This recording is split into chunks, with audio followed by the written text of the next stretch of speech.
9285. Saya akan menjelaskan materi yang pertama, yaitu mengenai pengertian media pembelajaran audiovisual.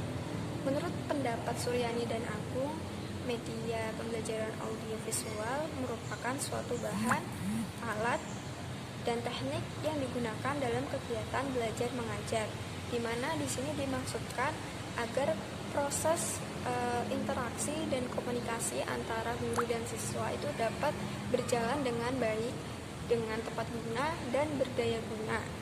Dalam Kamus Besar Bahasa Indonesia, audiovisual itu merupakan sesuatu yang bersifat dapat didengar dan dapat dilihat. Menurut pendapat Sanjaya, media pembelajaran audiovisual merupakan media yang mengandung unsur suara dan unsur yang dapat dilihat. Contohnya seperti rekaman suara, kemudian rekaman film, kemudian sesuatu yang bisa dilihat dengan indera mata. Intinya dapat disimpulkan bahwa media pembelajaran audiovisual merupakan media yang penerapannya menggunakan pandangan, menggunakan penglihatan dan pendengaran, sehingga membangun kondisi yang dapat membantu siswa dalam memperoleh pengetahuan, keterampilan, dan juga sikap, di mana hal ini untuk membantu tercapainya suatu tujuan dalam belajar. Selanjutnya akan dilanjutkan oleh pemakalah berikutnya. Terima kasih kepada pemateri sebelumnya. Kali ini saya akan menyampaikan materi yang kedua, yaitu macam-macam audiovisual. Macam-macam audiovisual terbagi menjadi dua, yaitu media audiovisual gerak dan media audiovisual diam. Yang pertama yaitu media audiovisual gerak. Media audiovisual gerak adalah media instruksional modern yang sesuai dengan perkembangan zaman, kemajuan ilmu pengetahuan teknologi, karena meliputi penglihatan, pendengaran, dan gerakan, serta menampilkan unsur gambar yang bergerak. Jenis media yang termasuk dalam kelompok ini adalah televisi, video tape, dan film bergerak. Yang kedua yaitu media audiovisual diam. Seperti media audiovisual diam yang menampilkan suara dan gambar diam, seperti film bingkai bersuara dan film rangkai suara. Terima kasih, sekian dari saya. Assalamualaikum warahmatullahi wabarakatuh. Perkenalkan, nama saya Siska Ariyanti, NIM 2119303. Di sini saya sebagai pemateri ketiga akan menjelaskan sedikit tentang keunggulan dan kelemahan audiovisual.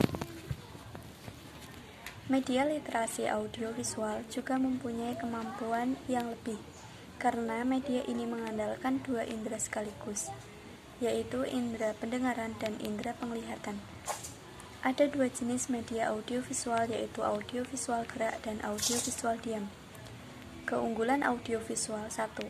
Bahan pengajaran akan lebih jelas maknanya, sehingga dapat lebih dipahami oleh para siswa dan memungkinkan siswa menguasai tujuan pengajaran lebih baik. 2. Mengajar akan lebih bervariasi, tidak semata-mata komunikasi verbal melalui penuturan kata-kata oleh guru, sehingga siswa tidak bosan dan guru tidak kehabisan tenaga apabila guru mengajar untuk setiap jam pelajaran. 3. Siswa lebih banyak melakukan kegiatan belajar, sebab tidak hanya mendengarkan uraian guru, tetapi juga aktivitas mengamati, melakukan, mendemonstrasikan, dan lain-lain. 4. Pengajaran akan lebih menarik perhatian siswa, sehingga dapat menumbuhkan motivasi belajar.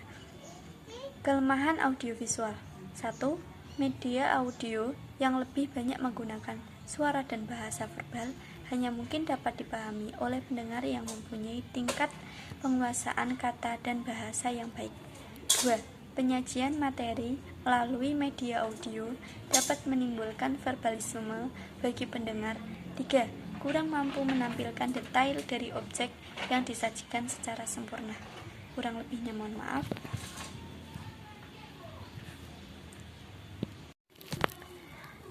Sekian dari saya, kurang lebihnya mohon maaf. Wassalamualaikum warahmatullahi wabarakatuh. Assalamualaikum warahmatullahi wabarakatuh. Kita lanjut ke materi yang keempat ya, yaitu contoh media audiovisual yang dapat meningkatkan proses dalam pembelajaran. Yang pertama ada audiovisual adalah media yang pesannya hanya diterima oleh indera pendengaran saja.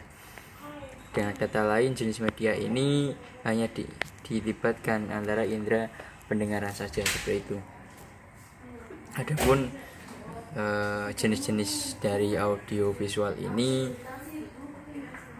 yang pertama ada fonograf, yaitu alat rekam dengan cakram atau piringan yang biasa disebut dengan gramafon. Jadi ini dilakukan pada zaman dahulu ya, ketika ada gramafon itu sendiri. Yang kedua ada open rail tapes, yaitu kelebihan program audio yang menggunakan pita open rail tipis yang kualitasnya jauh lebih bagus dari sebelumnya. Yang selanjutnya ada cassette tape recorder, yaitu alat perekam yang populer di kalangan masyarakat karena bisa dibuat dalam berbagai kualitas, dari yang rendah, sedang, dan yang tinggi. Yang selanjutnya ada impact disc, yaitu compact disc adalah cakram atau alat piringan optikal yang digunakan untuk menyimpan data dalam bentuk digital.